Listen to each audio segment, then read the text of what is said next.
Hi friends, నమస్తే. ఈరోజు నేను మేతి రొట్టి చేయబోతున్నాను. ఇది కాడలతోనే తీసుకోవాలి.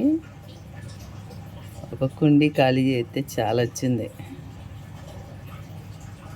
కిలో గోధుమ పిండి, అరకిలోకి ఎక్కువ ఉంది. ఇది మేతి మిక్సీలో వేసుకోవాలి. మిక్సీలో వేసి ఇలా పేస్ట్ చేసాను. తగినంత సాల్ట్ వేయాలి.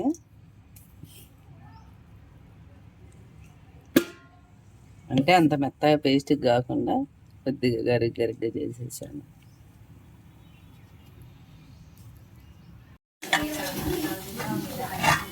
పది నిమిషాలు 15 నిమిషాలు కలిపినాక మూత పెట్టి ఉంచాలి ఫ్రెండ్స్.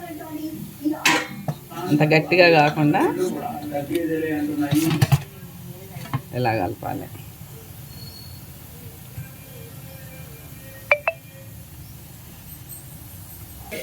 ఫోల్డ్ చేసి చేశాను. ఆయిల్ చాలా తక్కువ ఇందులో, అస్సలు ఆయిల్ వేయకూడదు. ఒక పేరుకి ఇట్లా పైన.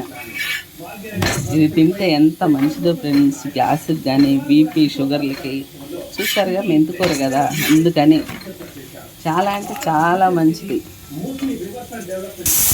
ఎవరన్నా ఎంత రాలేనా టైం ఇలా తినండి.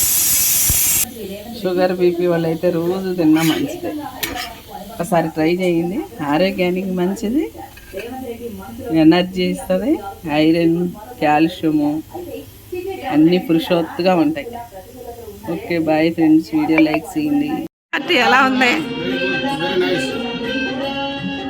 పొద్దున్నే ఈ పుదీనా, ఈ మెంతికూర చపాతీలు పొద్దున్నే తింటే మంచిది ఫ్రెండ్స్. షుగర్ బీపీ ఉండే వాళ్ళకి చాలా మంచిది. వీడియోస్కి లైక్ చేయండి ఫ్రెండ్స్, ఫాలో చేయండి. బాయ్.